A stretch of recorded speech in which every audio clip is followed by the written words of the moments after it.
Thank you so much. Is this better? David, how are you? Thank you so much for having me back. David, I think this is my second or third time, so apparently I didn't screw it up too badly. And I really do appreciate it. I have been on radio 25 years. My career was almost strangled in the grave, and but for David Horowitz, I might not be standing here. The Cliff Note story about what happened is I got hired on KBC, and of course the first few weeks I was there, I was called Uncle Tom, a bootlicking Uncle Tom, a foot-shuffling bootlicking Uncle Tom, bug-eyed foot-shuffling bootlicking Uncle Tom, Oreo, as in brown on the outside, white on the inside, coconut, same concept, the Antichrist, and then I was called the name you really call a black person when you really want to cut him. I was called Republican. A man could only take so much.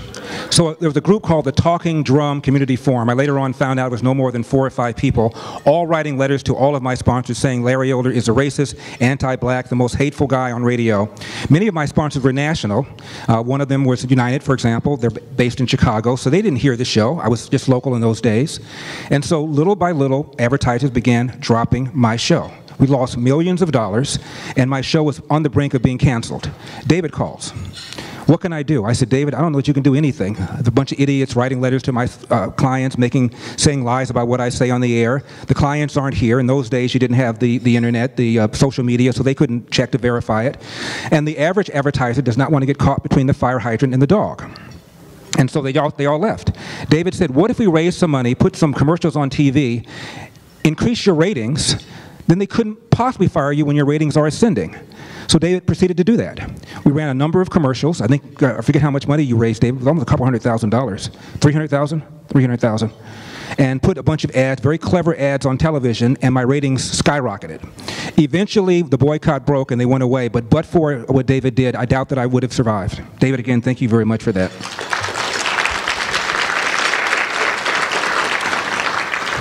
Larry, how are you? Who would have thought in the year 2019, just what, a few years after the departure of the first black president who got elected in 2008, re-elected in 2012 despite a tepid recovery and unpopular Obamacare, who would have thought we'd be having a serious discussion, at least on the left, of reparations? Who would have thought that? Are you kidding me? You've got to be kidding. Reparations. There are a few problems. There are no living slaves. There are no living slave owners. That's the biggest problem. Reparations is a scheme to extract money from people who were never slave owners and give it to people who were never slaves. What about the role that Africa played in the slave trade? Without the capture and enslavement of blacks and the selling of these slaves by black chieftains, African chieftains, the slave trade never could have occurred. What about the Muslim role in the slave trade? The Muslim slave trade in Africa preceded the European slave trade by hundreds of years, continued well after, and more slaves were taken out of Africa by Arab slavers and transported to the Middle East and to South America and to the Caribbean than were slaves taken out of Africa and sent to North America by European slavers. So how are you going to factor that in? And of course, if you know anything at all about the history of slavery, slavery unfortunately has been all part of human history from the very beginning. Caucasians enslaved Caucasians, Africans enslaved Africans, Asians enslaved Asians, Native Americans enslaved Native Americans. We go on and on and on. But for the West's revulsion ultimately against slavery, we might still have it. So how do you factor that in? How do you do that? What about Kamala Harris? Kamala Harris's mother is from India. Her father is from Jamaica. Her father concedes that he and his family own slaves. How does that work? What about Barack Obama? Barack Obama's father is from Kenya. There's no evidence that his family directly owned slaves, but what is now Kenya was directly involved, intimately involved in the slave trade. And his mother, there's no question that her family owned slaves on his mom's side. So how does that work? Does Obama pay more than other blacks for reparations? What about all the people who are working class and middle class who are black? The premise behind reparations apparently is, but for slavery, but for Jim Crow, you wouldn't have the kind of poverty that you have in the black community. Blacks are about 20% poor. Whites are about 8.7% poor. How did white people get poor? given the white privilege that they were supposed to benefit by, the trust fund that every white person gets. So are the white people who are poor exempted from having to pay any of the reparations? What about the fact that my colleague in Salem, Michael Medved, once said, only about 5% of whites have any sort of generational connection to slavery. So the other 95% who had nothing to do with it also pay? What about all the people who came over to the country after slavery was over? It's insane. And Obama even opposed slavery when he was opposed reparations when he was asked about it. He gave some long, lofty answer about, I understand why people want it, but he also said that it would be divisive, politically untenable, and he's right. It is divisive and politically untenable. Only about 26% of people right now support reparations. Who would have thought? Reparations. The Trump derangement syndrome is part of the push for this, but the other real part is, now that you have in 2020, you've got Cory Booker, who's running, who's black, Kamala Harris, who's running, who's black, others who are running who are not white. So if you're going to get that 95% black vote without which the Democrats cannot win, how are you going to distinguish yourself from the other people? I know. We'll offer them reparations. And so now you have Bernie Sanders suggesting that he's interested in doing that. You have Beto O'Rourke suggesting he's interested in doing that. A few days ago at a campaign stop, a black man said to him, why should I as a black man vote for you when you don't support reparations? And Beto O'Rourke gave this long answer about how poorly off blacks are, unequal, differences in net worth and all that, but he never said, I'm in favor of reparations. 2 days later, he came out in favor of a commission to study the issue of reparations, which he didn't say to that black man then. He got hammered. He knew he had to distinguish himself from the other Democrats, so now he's come around to this notion of reparations. Are you kidding me? My father was born in 1915. The man that, his name is Ta-Nehisi Coates, wrote an article called The Case for Reparations. It came out in 2014. It probably is the most important piece ever written about reparations, and a lot of politicians have referred to it. He starts his piece out by talking about a man who was born in 1923 and the series of things that happened to that man. He was in the military, the GI Bill discriminated against him, the New Deal discriminated, and all these bad things that happened to this gentleman who was born in 1923. My father was born in 1915.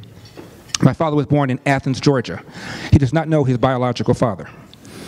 I didn't find that out until I was 25 years old. We sat down and we talked for 8 hours. We had a big fight when I was 15 years old. We didn't speak for almost 10 years. So now I'm 25 years old, sitting down with my dad. I was going to call him an SOB. I figured he'd call me an ungrateful son. We'd have a 10-minute conversation. At least we'd clear the air. We sat there for 8 hours. He said, when I complained about how he used to whip us, he said, let me tell you about how I grew up. Your last name Elder? I said, yeah. He said, that's not the name of my biological father. I'm 25 years old. I said, who is your biological father? I don't know. Never met him. His mother was illiterate, had a series of boyfriends, each one more irresponsible than the one before. My dad said Elder was the man in his life the longest, which is why he took his name. And he was an alcoholic who was physically abusive to his mom and physically abusive to me when I would intervene. He was a drunk, and when he would come home from work, when he did work, he would give my mother the paycheck, my dad said, and then come Wednesday, he'd want the money, and she would refuse to give it to him because she knew he would drink it, and then he would beat the crap out of her and get the money. My dad intervened, he beat the crap out of him. That was Elder. And my dad said when I was 13 years old, he came home and started quarreling with his mom's then boyfriend. Elder was long gone. His mother sided with the boyfriend, threw my father out of the house at the age of 13, never to return. You're talking about a black boy, Jim Crow South, Athens, Georgia, at the beginning of the Great Depression. I defy you to find very many people who had a hand dealt like that. And I said, Dad, what did you do? He said, I went down the road, I took any job I could get. Ultimately, I became a Pullman porter on the trains. They were the largest private employer of those days. And my dad went all around the country, very unusual for a black boy, and he came to LA on a stop. And unlike the other stops in the South, he didn't have to get cans of tuna or crackers because you could go into a restaurant and actually get served. So my dad thought, hey, maybe someday I'll relocate to California. I don't know. Pearl Harbor. My dad joins the Marines. He was a Montford Point Marine. They were the first black Marines. For some reason, people know about the Tuskegee Airmen, but they don't know about the Montford Point Marines. There were 20,000 of them at Camp Lejeune, near where Camp Lejeune is right now. And my dad was sent to Guam during World War II, where he became a master cook.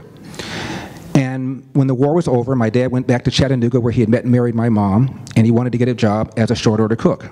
He went to restaurant to restaurant to restaurant, and he was told, "I'm sorry, we don't hire niggers." My dad went to an unemployment office. The lady said, "You went to the wrong door." My dad goes out to the hall, sees colored only, goes to that door to the very same lady who sent him out. My dad said, "This is BS," to my mom. "I'm going to LA, I'm going to get me a job as a cook, and I'll send for you." He comes out here, he walks around LA for 2 or 3 days, restaurant to restaurant to restaurant, and they tell him, "You have no references." My father said, "I cook for the military." "What do you mean I have no references?" "You have no references." My dad even offered to work for free for 2 weeks. "Just give me a reference." They wouldn't do that. They treated him the same way in LA as he was treated in Chattanooga. They were just a little more polite about it. My dad went to an unemployment office, this time just one door. Lady said, "We have nothing." My dad said, "I'll be sitting in this chair when you open. I'll be sitting in the chair when you leave. When you find something, I'll take it." She calls him up after a day and a half. She says, "I have something. I don't know that you'll want it." My dad said, "Of course I want it. What is it?" She says, "The job at a company called Nabisco Breads. You'll be cleaning toilets." My dad did that for 10 years. Took a second job at another bread company called Barber and Bread, also full-time, cleaning toilets. He cooked for a family on the weekend to make additional money, and he went to night school 2 or 3 nights a week in order to get his GED. The man never slept, which was why he was cranky all the time. And as we spoke, my father got bigger and bigger and bigger, and I got smaller and smaller and smaller, and finally I'm crying, and I said, "Dad, I am just so sorry. I judged you so harshly." My father said, "Don't be. You didn't know. But I want you to follow the advice I've always given you and your brothers. Hard work wins. You get out of life what you put into it. And Larry, you cannot control the outcome, but you are 100% in control of the effort. And before you complain about what somebody did to you or said to you, go to the nearest mirror, look at it and say, how could I have changed the outcome?" And finally, no matter how good you are, how moral you are, how ethical you are, bad things are going to happen. How you respond to those bad things will tell your mother and me whether or not we raised a man. My father is not alive any longer. If he were here and he heard this movement for reparations, he would tear his hair out. The idea that somebody owes you something who did nothing to you would just be unfathomable to him. It's about what we're going to do now. All of us hit the lottery when we were born here. All of us did. You hit the lottery a second time if you had parents who stayed together, worked together, and tried to inculcate the right kinds of values in your head. And I had that. It's the foundation we should be building upon. What the left has done has destroyed the nuclear intact family to a greater degree than even slavery did. Right now, a black kid, 70% of black kids right now born outside of wedlock. During slavery, a slave was more likely than today to be born under a roof with his biological mother and biological father. When you're talking about reparations, how do you factor in the damage done by the welfare state? How do you factor that in? The election of Donald Trump in 2016, in my opinion, was divine intervention. It was a miracle. He is almost God sent. My colleague Dennis Prager says that a thrice married man whose relationships probably overlapped each other is now the President of the United States. It shows you God has a sense of humor. I remember when Trump descended the escalator in Trump Tower, and he gave his speech. And I watched it, I was by myself, and I said, boy, that's pretty unpresidential. This is going to be one of the shortest presidential campaigns you've ever seen. The next day, I went to a place in LA called Sunland. Sunland is primarily a white, blue-collar city. I had some business there, and I went to a restaurant called Coco's, which is like a Denny's. I had a nice, greasy breakfast set at the bar. Guy comes up to me, "Are you Larry Elder? What are you doing here?" I said, "I have some business here."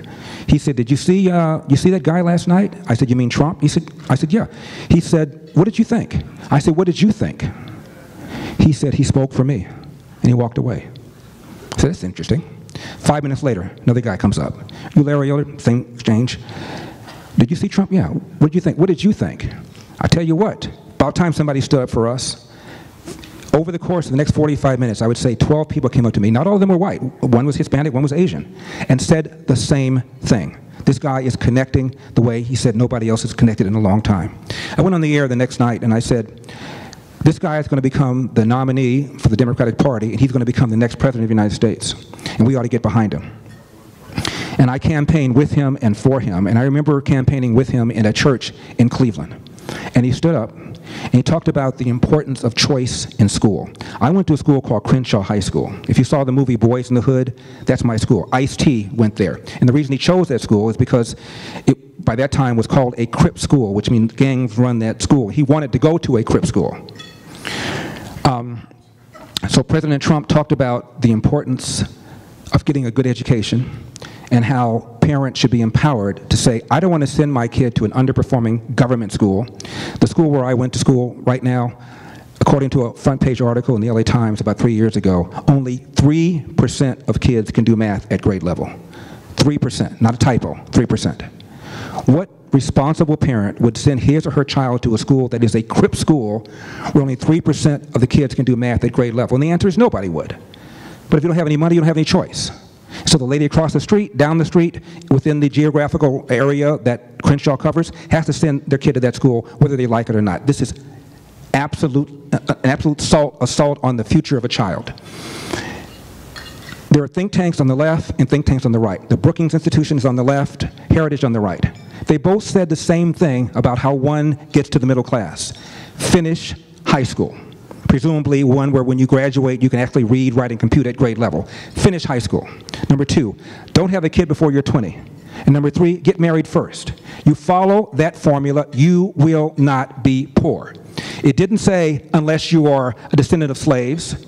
It didn't say unless you were a victim of Jim Crow. Both think tanks said, do this, you will not be poor. What is stopping anybody from doing that?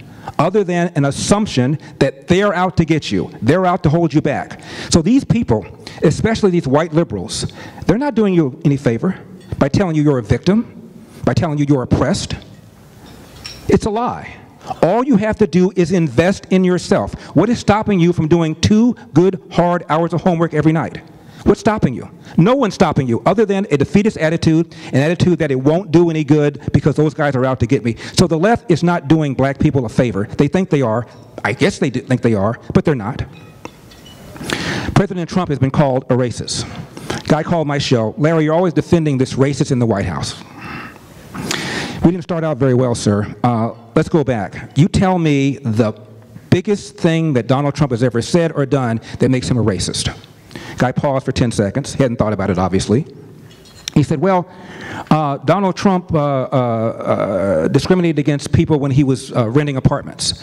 I said, you're talking about the 1975 consent decree that he entered into where he admitted no guilt.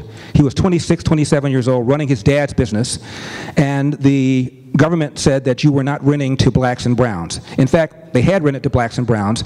His father did not want to rent to certain people that were eligible for Section 8 housing. That's what the alleged discrimination was. So Trump entered into a consent decree that lasted for 2 years. Now, I don't know what the statute of limitations is for that, but that was 44 years ago. But if you want to play that game, how about the year before? He said, what happened the year before? Oh, you didn't know about this? 1974, a young lawyer, newly minted from Harvard, was running for office. His name is Chuck Schumer. There's a neighborhood in New York, Flatbush neighborhood, and there were 2 buildings full of black people in the neighborhood that was largely an ethnic neighborhood. The other people in the neighborhood wanted the blacks out. And a young man named Jay Homnick attended a political rally, political meeting. He was 13 years old with his father to meet this new guy, Chuck Schumer. And Chuck Schumer heard all the complaints and said, here's what I'll do. You guys vote for me. When I get into office, I will have a plan to refurbish those 2 buildings. The black tenants will have to relocate, but they'll get right of first refusal by law. They have to get that. But we'll refurbish them so nicely, they won't be able to afford them. Voila, they'll be gone. Chuck Schumer got elected and put that plan into motion. It didn't work because, surprise, surprise, the black people were able to raise enough money to move back into the apartments, and they moved back into them. Now, the young man who called and told me this, Jay Homnick, said the blacks weren't causing any trouble. It wasn't like they were disruptive or beating anybody up. In fact, we all played basketball together, so they weren't a problem. It's just these people in the neighborhood, and I'm sad to say, he said, my father, who were racist, who wanted them out.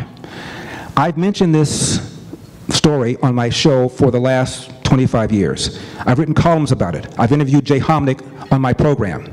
To this day, I've never heard a single reporter ask Chuck Schumer about this. Never.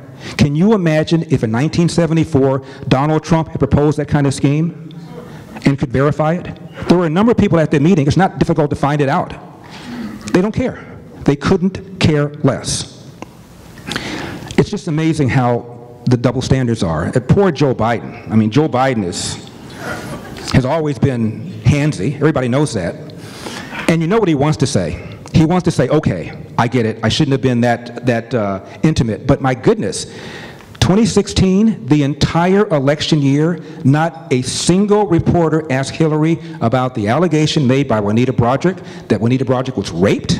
And 2 weeks after the alleged rape, Hillary verbally intimidated her to let her know she better keep her mouth shut or else. How do you get on me for kissing somebody at the back of the head and not ask Hillary one question about whether or not she verbally intimidated an alleged rape survivor? How do you do that? And the answer is this double standard that we're up against. Hollywood, academia, and media. And they are united against us. Of the top 20 sources of the media, 18 of them lean to the left, only 2 go to the right. Washington Times and the Fox News report by Bret Baier. That's it. My friend Tim Grosclose, who wrote a book called Left Turn, says that if the media were truly fair and balanced, if people really got their media information from a balanced set of sources, the average voter would vote the way, the average state, rather, would vote the way Texas votes, which is about 8 to 10 points in favor of a Republican. This is the first book that ever tried to quantify what you and I would call the damage, others would call the effect of media bias. And this is what we're up against at every single election. And Donald Trump, despite all of this, despite nearly 90% of the news on ABC, NBC, and CBS, his popularity has actually ticked up since the Mueller report came out. It's now at about 51% on Rasmussen, and from what I can tell, his support among blacks is probably twice as much, if not 3 times as much as he got when he ran in 2016. So despite all of this guy is still standing strong. The economy is rocking and rolling. Generally speaking, with an economy this good, he should float to re-election, but he's not. He's not because of the media bias. I'll give you another example of this kind of economic media bias. In October 1992, George Herbert Walker Bush is running for re-election against Bill Clinton. Investors Business Daily took a look at major newspapers, their front page economic news stories, business stories. 90% of the stories of the front pages of major newspapers having to do with the economy, 90% of the stories were negative. Even though we were in the 16th consecutive month of positive economic growth, the majority of people thought we were in a recession. We were even close to being in a recession. The next month, after you know who wins the election, only 14% of the news of economics and business on these front pages of these newspapers were negative. Just 14%. All of a sudden, the very same data was being interpreted very differently because this guy had just won the election. He hadn't even taken office yet. He hadn't implemented a single policy, but all of a sudden now, the very same newspapers were covering the very same news in a much more optimistic way. This is the kind of nonsense that we have to deal with every single day. And someone said there's a passion gap, and there is. I've interviewed Dick Cheney. I interviewed Donald Rumsfeld. I asked them both this question: what's your biggest regret? And they said, when people started saying Bush lied, people died in opposition to the Iraq War, we didn't fight back because we just knew people were not that stupid, not that gullible. They both said the same thing to me. We wish we had fought back because we underestimated how that would resonate and how many people would actually believe that we lied us into the war. Can you believe that? We have, at the time, 16 defense agencies. All 16 said at the highest level of certainty that Saddam Hussein had stockpiles. The only difference was how close he was to getting a nuclear weapon, but all 16 said at the highest level of certainty that he had stockpiles of WMD. Bill Clinton retained the same CIA director, George Tenet, as who worked under George Bush retained the same CIA director, George Tenet, as who worked under Bill Clinton, and Tenet gave him the same intel that the assertion that there were WMDs in Iraq was, quote, a slam dunk, close quote. So you rely on the intelligence community, and fast forward, you're called a liar. Donald Trump dismisses the intelligence community's notion that but for Russia, he might not have been elected, and he's considered to be anti-intelligence community. It's just incredible double standard. The New York Times talks about how many lies President Trump has made since he's been in office. It was 8,000 a few months ago, now they said it's 10,000. Do you really care that he exaggerated the size of his inaugural? I mean, does these things really matter? His predecessor, Barack Obama, lied about virtually every major decision that he made, and these are decisions that were transformational. Let's just take a few of them. Obamacare. I don't just mean the big lie, if you like your doctor, you can keep your doctor, if you like your health care plan, you can keep your health care plan. I'm just talking about that. I'm talking about the other ones. It's going to bend the cost curve down. The average family would save $2,500 a year. Neither of which happened. Premiums doubled, co-pays doubled, deductibles went up. None of the things he said happened, were going to happen, because the intention was all along for us to take one big stride towards single payer. That's what their goal. Why does Obama get immune from criticism about all the promises he made on Obamacare? The Iran deal that put Iran on a path to getting a nuclear bomb. Ben Rhodes was his deputy national security advisor, and after the Iran deal was done, he had an interview with the New York Times and bragged about the fact that, well, we sold this based upon a narrative, and the narrative is that there's some hardliner ayatollahs and some moderate ayatollahs. If you want to give strength to the moderate ayatollahs, you need to do this deal. Ha, ha, ha, he said to the New York Times, there's no such thing as a moderate ayatollah. He said, and the average reporter, and the reason we were able to get away with this, is the average reporter covering foreign policy, quote, is 27 years old, and they literally know nothing, end of quote. Look it up. Are you kidding me? He's bragging about it. The withdrawal of all the troops out of Iraq. Now, it was a campaign promise. Don't get me wrong. He fulfilled a campaign promise. But he did so against the unanimous advice of his national security team. Hillary, who was his Secretary of State, said leave between 5,000 and 10,000 troops. The National Security Advisor, leave between 5,000 and 10,000 troops. Our U.S. Ambassador to Iraq said we need to leave a stay-behind force. The Joint Chiefs said we need to leave a stay-behind force. His entire national security team told him to leave a stay-behind force. He ignored it, pulled all the troops out. In comes ISIS. ISIS metastasized, and little by little, we sent back, guess what, 5,000 troops. Why aren't the media pounding on him for creating a vacuum that allowed ISIS to come in and fester, causing hundreds of thousands of lives to be lost, no doubt? Because they're all in bed with him. They agree with everything that he's done. They took no issue with anything that he's done. Only about 7% of reporters, according to the Pew Research Center, describe themselves as Republicans. 93% call themselves something other than that. This is what we are fighting against all the time. So it's all up to us to stay strong, to get involved, to stay involved, to send money to candidates that we want, to support websites that we want, to support programs like Jamie's. Otherwise, we're going to lose this battle, because they are minting people like Alexandria Ocasio-Cortez. The woman has a degree in economics from BU. Are you kidding me? She supports the $15 minimum wage. Do you know what restaurant closed in New York because of a $15 minimum wage? The one where you used to work. It's called the coffee shop, Union Square. The co-owner said the reason we're shutting it down is because we went to a $15 minimum wage. Hello. And she now wants to impose that for the rest of the country. This is absolutely insane. The new Green Deal, are you kidding me? We're going to wean ourselves off of fossil fuels within a certain period of time, no matter the cost. And the people that will be disproportionately paying more for energy, of course, will be poor people, the people that the left claims that they care about. This is what we're up against. Unless we stand strong and fight back, we are in serious, serious trouble. I think it will be more difficult for Trump to get reelected than for Trump to have gotten elected, as difficult as that was, because they're ready this time. He sneaked up on them before. They underestimated him. They're not going to do that this time. And in Florida, I'm sure you heard about this, I think this is probably the most important thing that happened in 2016, not the gubernatorial races everybody was paying attention to, or the Senate races. It's that in Florida, they passed a referendum to allow 1.5 million convicted felons who previously could not vote to vote. That may be a good thing from a libertarian standpoint, bad thing, I'm not talking about that. We're talking about the reality. And the reality is, the likelihood is that the lion's share of them are not going to be Republicans. Trump won Florida by 100,000 votes. There are now 1.5 million people eligible to vote who were not eligible before. What percentage will actually vote? Don't know. What percentage will vote Republican? Don't know. But my feeling is, but for the assertion or the assumption that most of them are going to vote Democrat, you wouldn't find the Democrats in Florida pushing for the referendum. Why do you suppose they want free college? If you are a humanities major, the more time you spend in college, the more likely is you're going to come out left wing. If it were the opposite, if the more college you had, the more likely it is you were going to come out Republican, do you think they'd be talking about free college tuition? I don't think so.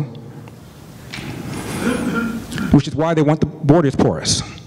Eventually, there'll be pressure to legalize the illegal aliens, to get them a pathway to citizenship, and the lion's share of them will vote for the Democratic Party. There's a union official named Eliseo Medina, and you can Google his name and you can see it.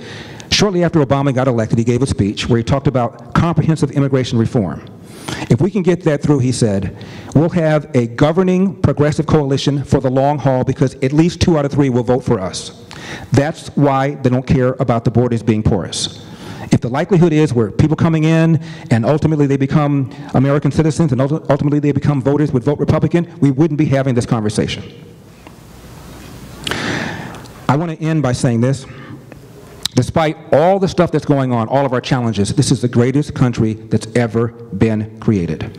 You can go from nothing to something faster in America than anywhere else in all of human history. All you have to do is apply yourself. You can't control the results, but you can control the effort. And this is what we ought to be telling people all the time. My mother and my father always taught me never to allow anybody to make you feel inferior. If you allow someone to make you feel inferior, it is on you. We read a poem when I was in class, written by County Cullen. I've done that the last time I was here. I was asked to do it again. And it went like this.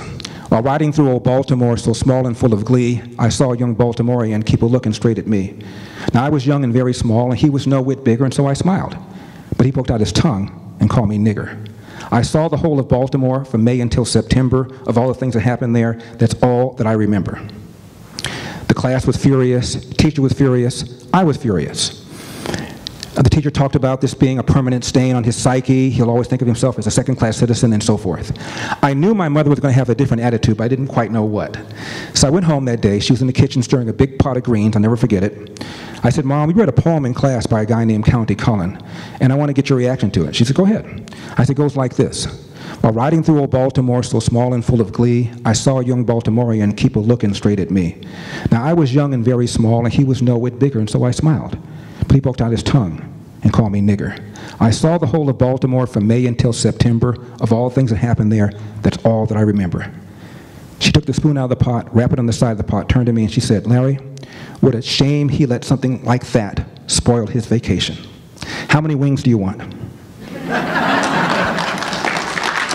let me just end with this kind of amusing story. At least I found it amusing. I'm at a gas station a few years ago, and I had just pulled up. I had a black new Thunderbird one of my clients loaned me. I was wearing a nice suit one of my clients had tailored for me. I get out, I put my credit card in to get a full tank of premium gas. The next bay over, a 1968 Dodge Polara with a busted muffler pulls up. 2 people get out. Pale skin, out-of-state license plate, southern state, I won't say the state. Together, the 2 of them might have had 10, 12 teeth together. I can tell they were related, father and son, because of their resemblance. They got $5 of regular, and they rumble out. And as they're rumbling away, I said to myself, wow, just think, those 2 dudes owe me reparations. Is this a great country or what? Thank you so much for having me. God bless you, David. God bless the David Horowitz Center. I just want to say I miss your mom. Thank you. We have time for a question or two. Do we have any questions from the audience? Good, we solved everything. Oh, we got one right here. No. I don't know if what you will say to this, but when Obama brought the FBI into the White House, why did the Republicans let that happen? It had never been done before in the history of the United States. It hadn't. For the same reason that Republicans often get rolled over. They didn't see it coming. You know, when Obama got elected, I think a lot of people elected him because they thought that this whole issue of race and racism would be put to bed at that point. In my opinion, Obama made things worse. When he said the Cambridge police acted stupidly, you remember that incident? Skip Gates, his friend from Harvard, had been on vacation, came home, forgot his door key, so he and the cab driver broke into his house. A neighbor saw this, didn't recognize Gates, calls 911. Don't you want neighbors like that? Car calls up, very politely asks Mr. Gates to come out of the home and identify himself, and instead of doing that, he was offended by the question and said something like, "I'll come out if your mama tells me to come out." And and this is when Obama had a perfect chance to say, "This is my friend, Skip Gates, but Skip, you're a professor from Harvard, a tenured professor from Harvard. You ought to be setting a role model. And when blacks are stopped by the cops, a lot of times it's this macho thing. And instead of following instructions and avoiding any possible bad outcome, you made it worse. You escalated it. It was childish, what you said. This cop was simply doing his job. And for you to have this kind of attitude and therefore convey to other people that when the police ask them questions, they too should have a chip on their shoulder, makes things worse. Instead, what did he do? The Cambridge police acted stupidly. Ferguson. Obama was giving a speech before the United Nations. And he said, and now we have our own problems here. There's a place called Ferguson. Well, as you know, Michael Brown did not have his hands up, did not say don't shoot. His friend Dorian Johnson lied. In comes the DOJ. They do this big study on the Ferguson Police Department, and they call it institutionally racist. Why? Well, Ferguson is 67% black, but 85% of the traffic stops are of black people, an 18-point gap, ergo, racism. What about the NYPD? NYPD is mostly people of color now. 25% of the city is black. 55% of the traffic stops are of black people. A 30-point gap.